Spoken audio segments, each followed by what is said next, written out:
Hey, what's going on? I'm Matt O'Leary back with another video, and today's topic is going to be part 4 of my 4-part series running through the Jets schedule.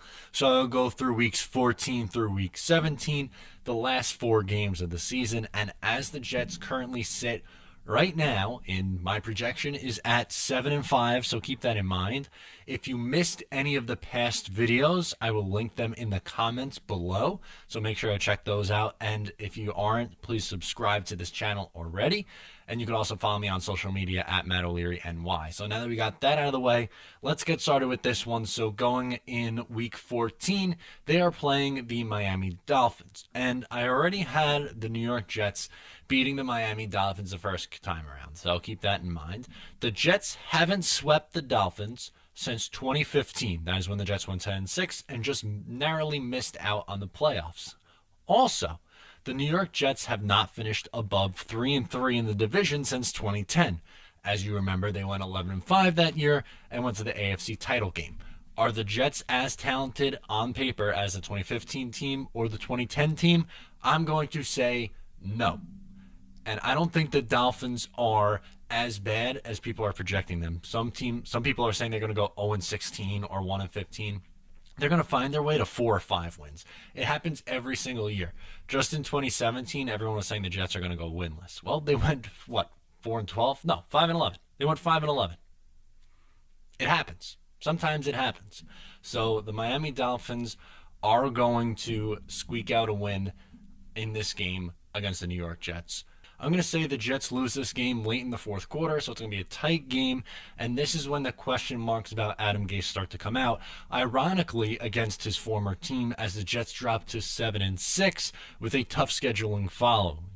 So, at this point, let's say the score is 26-24, Dolphins win. 7-6 is the record. Now heading into week 15, you have the Baltimore Ravens.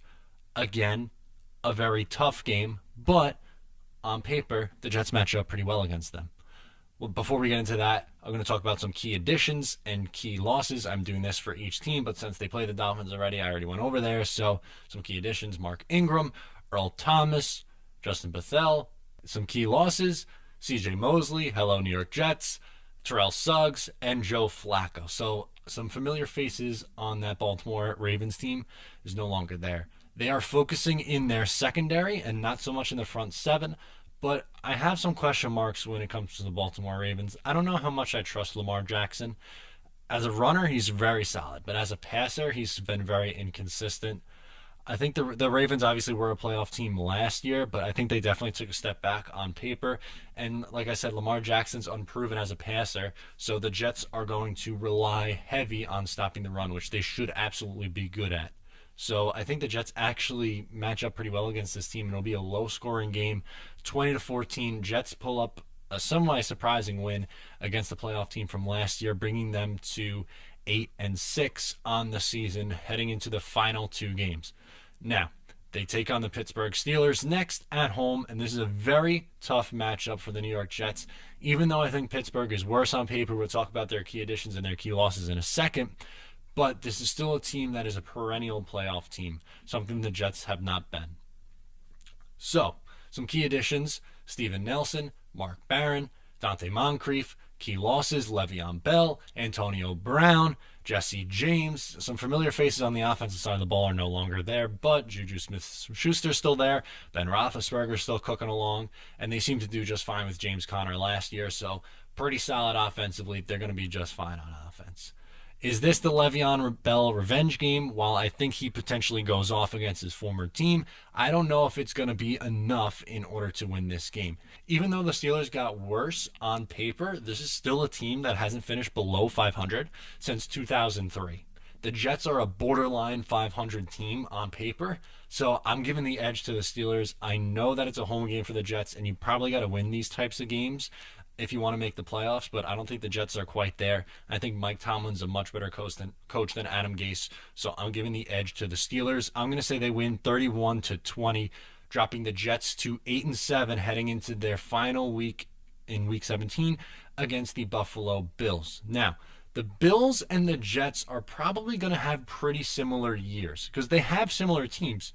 Both have second-year quarterbacks. I give the slight edge to Sam Darnold over Josh Allen. but both have young quarterbacks that are looking to build around. They both have very solid pieces on defense, and both are projected to probably finish between 7 and 9 wins, depending on who you ask. Me, again, probably a little bit biased because I run a Jets channel. I'm a Jets fan, as you can see from the background, but I think the Jets on paper are a little bit better than Buffalo, just slightly, but it wouldn't shock me if Buffalo finished ahead of the Jets or right around them. Now, I had the Jets winning in week 1, going back to the first video, but not this time around. I don't think they're going to be able to sweep Buffalo. I think they split with each one of their divisional opponents this year. So they split against Miami, they split against the Patriots, and they split and lose a tough game in week 17 against Buffalo, something that happened in that 2015 season that we just referenced a couple minutes ago. I think it's something like 24-19 Bills. So the Jets go 8-8. Obviously, I don't think 8 wins is going to be enough to make the playoffs, but that 8-8 record is right about where a lot of people are pegging them. Again, usually most people who you ask think they're going to win 7, 8, or 9 games. Some people think that they could potentially win 10 if a lot breaks right. Sure, they could win more than 8 games, but if things go wrong, they don't have a ton of depth. So if they face some injuries, especially on offense, this team, or the secondary, realistically, this team could look a lot worse than 8-8. Maybe you're looking at 5-11 or 6-10. But at 8-8, it's a step in the right direction, but it's not necessarily enough to get you super excited. Obviously, the expectation for then 2020 would be playoffs or bust for me, because you can't continue to waste years off of Sam Darnold's rookie deal when you have to be most competitive. This is, again, a long time without the playoffs for the New York Jets. In the future videos, we'll talk about how the Jets could make the playoffs, but right as things stand right now and how the roster looks, I think this is an 8-8 team. And we just ran through the entire schedule. Like I said, if you missed any of the part 1, part 2, part 3, I'll link that down below. But I hope you enjoyed the video. Tell me what you think in the comments, what you think their record's going to be. What do you think my predictions of the last 4 games? Give this video a thumbs up. Make sure to subscribe. And again, you can follow me on social media at Matt O'Leary NY. Thank you so much for tuning in, and I'll talk to you next time.